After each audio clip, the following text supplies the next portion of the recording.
నమస్తే. శ్రీ మాత్రే నమః. శ్రీ గురుభ్యో నమః.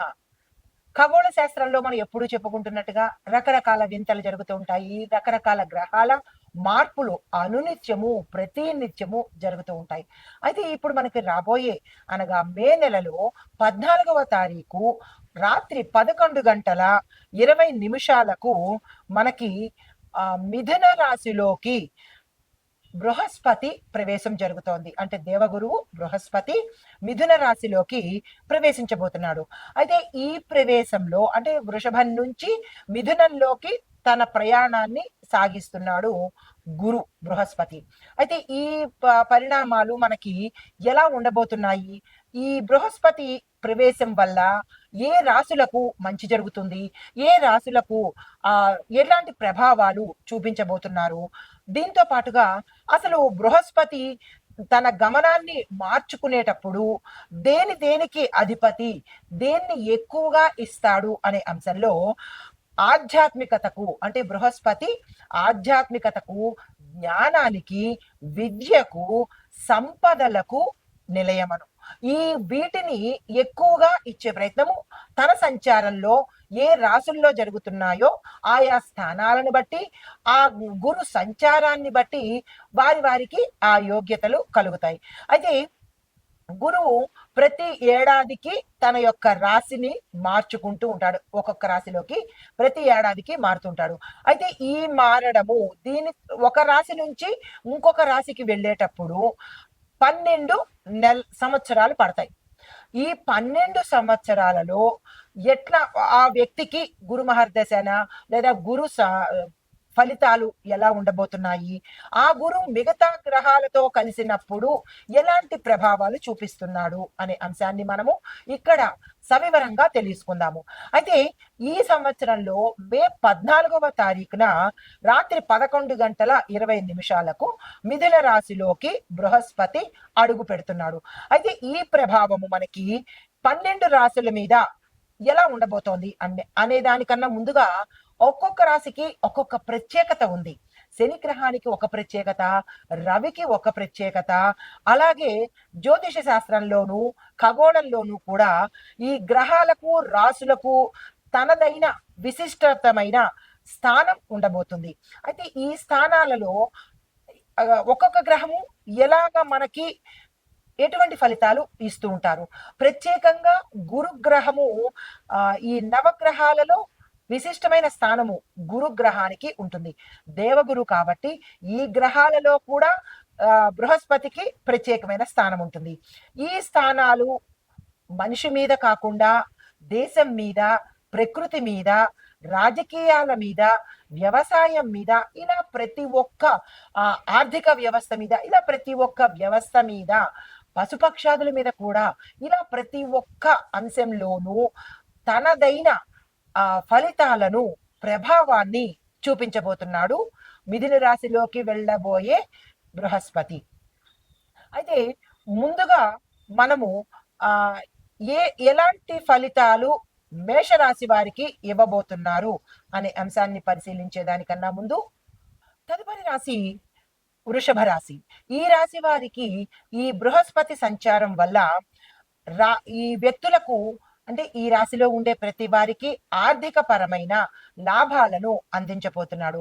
గురు అంటేనే ధనము, ఐశ్వర్యము, రాజమార్గము, గౌరవ ప్రతిష్టలు ఇలాంటివన్నీ సమకూర్చేందుకు అధిపతి.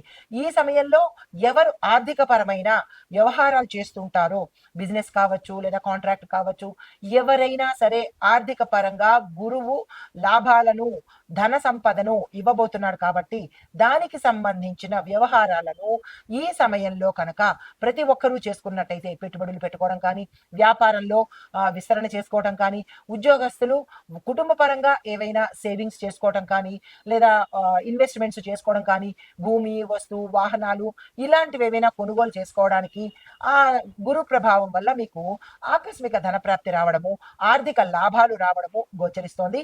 దానికి సంబంధించినటువంటి సంబంధించినటువంటి ఆచరణ కానీ ప్రణాళికలు కానీ వేసుకుని తక్షణమే ఈ సమయాన్ని వినియోగించుకునే ప్రయత్నం చేసుకోండి. అయితే ఇక కుటుంబ పరంగా చూసినట్టయితే కుటుంబంలో శాంతి నెలకొంటుంది, అన్యోన్యమైన వాతావరణం ఉంటుంది.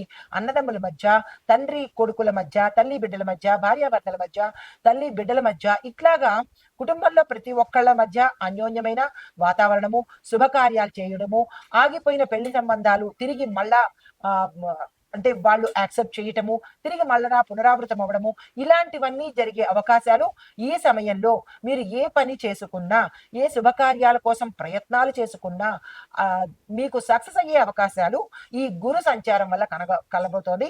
దీన్ని మీరు వృధా చేసుకునే ప్రయత్నం చేసుకోకండి. తక్షణమే ప్రణాళికలు వేసుకోండి. తర్వాత లేదా ఆఫీసుల్లో ఇంకా ఉద్యోగస్తులకి చూసుకున్నట్టయితే ఆఫీసుల్లో కానీ లేదా మీరు పని చేసే సంస్థల్లో అంటే వ్యాపార సంస్థలు కానీ ఉద్యోగ సంస్థలు కానీ లేదా అంటే చిన్న చిన్న కుటీర పరిశ్రమల్లో కానీ కుటుంబంలో కానీ దేనికైనా మార్పులు ఇక్కడ ఎక్కువగా గోచరిస్తున్నాయి. అవకాశాలు కూడా ఎక్కువగా కనబడుతున్నాయి. మంచి అవకాశాలు, వీటిని మీరు సద్వినియోగం చేసుకునే ప్రయత్నం చేయండి. ఏ అవకాశం వచ్చినా దాన్ని విడనాడుకోకుండా అందుకుని దానితో ప్రయాణం చేసేటట్టుగా చేస్తే ఆర్థిక పరమైన లాభాలు ఎక్కువగా గోచరిస్తుంది. ఇక రాజకీయ నాయకులకు రాజకీయ పరంగా చూసినట్టయితే కనుక మీకు విశేషమైన కీర్తి ప్రతిష్టలతో పాటు పదవులు కూడా వచ్చే అవకాశం గోచరిస్తోంది. విద్యార్థులకు చూసినట్టయితే వాళ్ళు ఏ పని చేసుకున్నా, ఏ ప్రణాళికలు వేసుకున్నా, ఏ ప్లాన్స్ చేసుకున్నా, విదేశాలు వెళ్ళడానికి ఏదైనా వాళ్ళు ఏది తలచుకున్నా సక్సెస్ అయ్యేటట్టుగా గురు బలం ఎక్కువగా ఉంది కాబట్టి ఈ సమయాన్ని వృధా చేసుకోకండి. దీంతో పాటు మరి ఒకటి ఏంటంటే ఈ కొంతమందికి అనారోగ్య సూచనలు ఈ రాశిలో ఉండే వాళ్ళకి కొద్దిగా కనబడుతున్నాయి. దాన్ని మీరు జాగ్రత్తగా చూసుకున్నట్టయితే అంటే ఆహారంలో కావచ్చు లేదా మీ వ్యవహార శైలిలో నిద్రపోకుండా ఇర్రెగ్యులర్ గా మీల్స్ చేయడం కానీ లేదా ఎక్కడ పడితే అక్కడ తినడం కానీ ఇలాంటివన్నీ మీరు గతంలో చేసి ఉంటే ఆ ఇంపాక్ట్ కానీ ఆ రిజల్ట్ కానీ ఈ సమయంలో మీకు కనబడబోతోంది. జాగ్రత్తలు తీసుకోండి.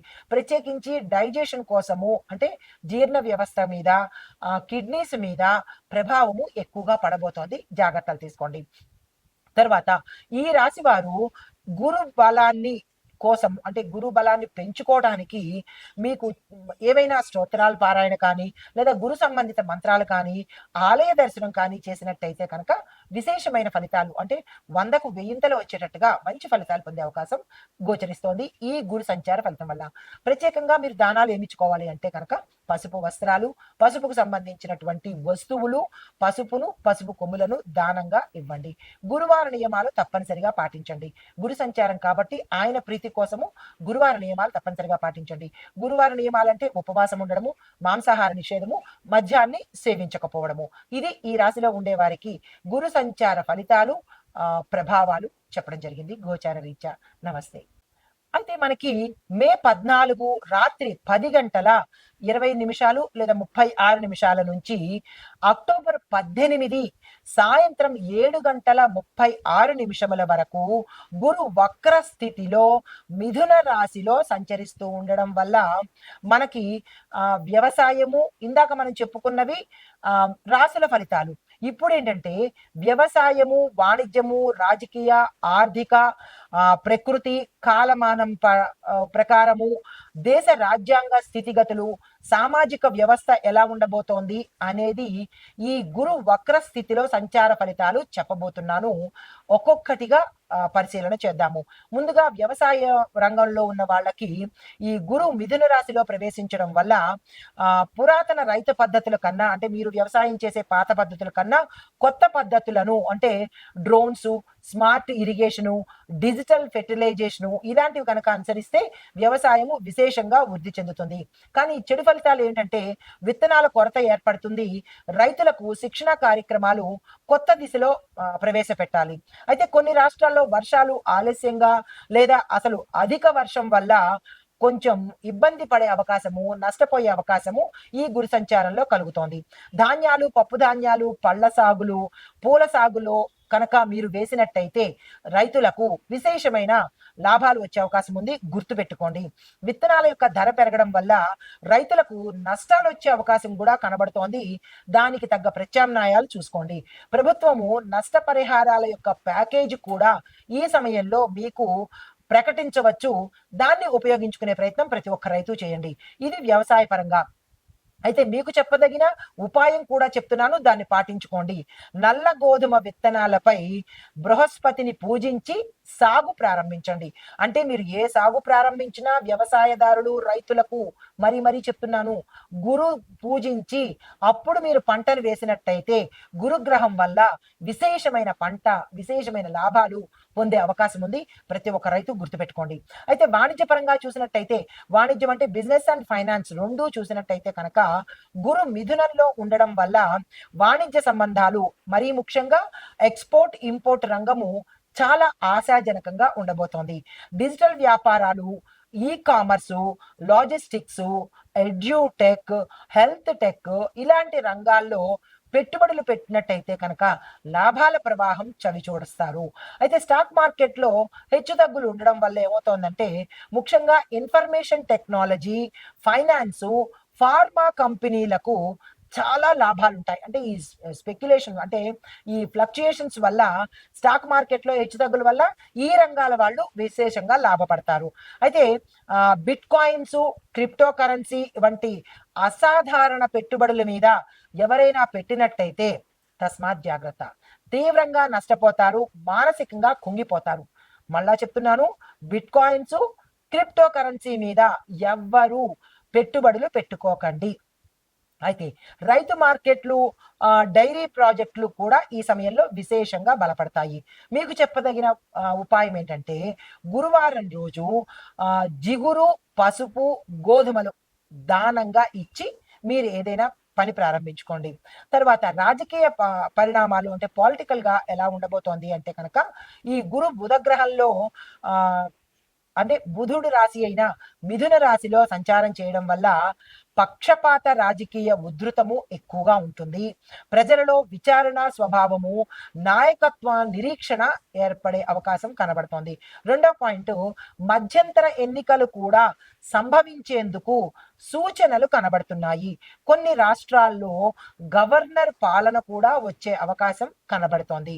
అయితే 5 రాష్ట్రాల రాజకీయాలు అనగా ఉత్తరప్రదేశ్, పశ్చిమ బెంగాలు, తమిళనాడు, కర్ణాటక, మహారాష్ట్ర, ఈ రాజకీయాలు, ఈ 5 రాష్ట్రాల రాజకీయాలు కీలకంగా మారే అవకాశం కూడా ఈ గురు సంచారం వల్ల గోచరిస్తోంది. అయితే నూతన రాజకీయ నాయకులు, తరువాత యువతలో ఎక్కువగా రాజకీయంలోకి రావాలి అనే అంశాలు గోచరిస్తున్నాయి. అయితే రాజకీయ అంటే జాతీయ వేతన సంఘం వాళ్ళు ఆటోమేషన్ పైన చట్టాలు, సమాజ సేవా రంగాల పైన మార్గదర్శకాలు కూడా వచ్చే అవకాశము ఈ సమయంలో గోచరిస్తోంది. అయితే దీనికి తగ్గ ఉపాయము ఈ వీటిల్లో ఉండే వాళ్ళు ప్రత్యేకంగా మీరు చేసుకోవాలి. బృహస్పతి గాయత్రి అంటే గురు గాయత్రిని 108 సార్లు ఈ వీటిల్లో పనిచేసే వాళ్ళు చదువుకునే ప్రయత్నం తప్పనిసరిగా చేసుకోండి. తర్వాత దేశ పరిస్థితులు ఎలా ఉండబోతున్నాయి అంటే కనుక, ఈ గురువు మిథున రాశిలో సంచారం వల్ల భౌగోళికంగా అంటే ఉత్తర భారతము అంటే నార్త్ ఇండియా, హిమాలయ ప్రాంతాల్లో ప్రకృతి ప్రీత్యా విపరీతమైన మార్పులు కనబడుతున్నాయి. అంటే బర్ఫ్ అంటే మంచు కరగడము, భూకంపాలు వచ్చే అవకాశము భౌగోళికంగా గోచరిస్తోంది. రైతు ఉద్యమాలు మళ్ళీ తిరిగి ప్రారంభమయ్యే అవకాశం కనబడుతోంది. ఇది సంస్కారవంతకమైన మార్పులు అంటే మంచి మంచి మార్పులే జరగబోతున్నాయి. అయితే విద్యా విధానంలో పరీక్షల్లో కొత్త రకాన్ని ఇంట్రడ్యూస్ చేయబోతున్నారు. అంటే ఎగ్జామినేషన్ ప్యాటర్న్ మారే అవకాశం కనబడుతోంది. అది ఇంటర్నేషనల్ బోర్డుని అనుసరించేటట్టుగా ఉండబోతోంది అన్నది సూచన. సైనిక రంగంలో చూసినట్టయితే కనుక సాంకేతిక విప్లవము, డ్రోన్ ఆధారిత మానిటరింగ్ జరిగే అవకాశం కూడా ఈ సమయంలో పెరిగే అవకాశం కనబడుతోంది. అయితే రక్షణ రంగానికి సంబంధించినటువంటి పెద్ద బడ్జెట్ పెట్టుబడులు లభించే అవకాశం కూడా ఈ సమయంలో గోచరిస్తోంది. తరువాత తుఫాన్లు కనుక చూసినట్టయితే అంటే వాతావరణ పరంగా May, June, October, May, June and October, మరలా అక్టోబర్లో మధ్య బంగాళాఖాతంలో తుఫాన్లు ఏర్పడే అవకాశం ఉన్నప్పటికీ అవి అంత తీవ్రతంగా ఎక్కువగా ప్రభావాన్ని చూపించలేవు. ఉత్పాతాలైతే ఉన్నాయి కానీ ప్రభావం చాలా తక్కువగా ఉండబోతోంది. అయితే హిమవర్షము అంటే మంచు వర్షాలు ఈ కాలంలో అంటే వేసవి కాలంలో ఎక్కువగా కరిగిపోయి ఆహ్, అంటే కొన్ని చోట్ల పల్లపు ప్రాంతాల్లో ఇబ్బందులు తల ఎత్తే అవకాశము, సమస్యలు వచ్చే అవకాశము, ల్యాండ్ స్లైడ్స్ మీద ఎక్కువగా తీవ్రత కలిగే అవకాశము ఈ సమయంలో గోచరిస్తోంది. అయితే మరి ప్రకృతి విపత్తులు ఎలా ఉండబోతున్నాయి అంటే కనుక ఆగస్టు, సెప్టెంబరు సమయంలో పలు రాష్ట్రాల్లో వర్షాలకు సంబంధించిన ఎక్కువగా కలగడము, వరదలు కలగడము, తుఫాన్లు ఏర్పడడము జరిగే అవకాశం కనబడుతోంది.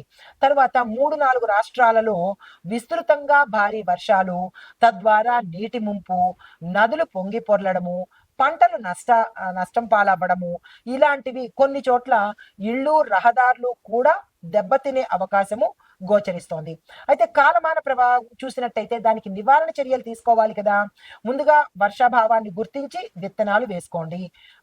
వీధి వ్యాపారులు, భవన నిర్మాణం చేసే వాళ్ళు ఈ వర్షాల తాకిడి నుంచి రక్షణకు ముందుగా అంటే భవనాలు కూలిపోకుండా ముందస్తు చర్యలు తప్పనిసరిగా తీసుకోండి.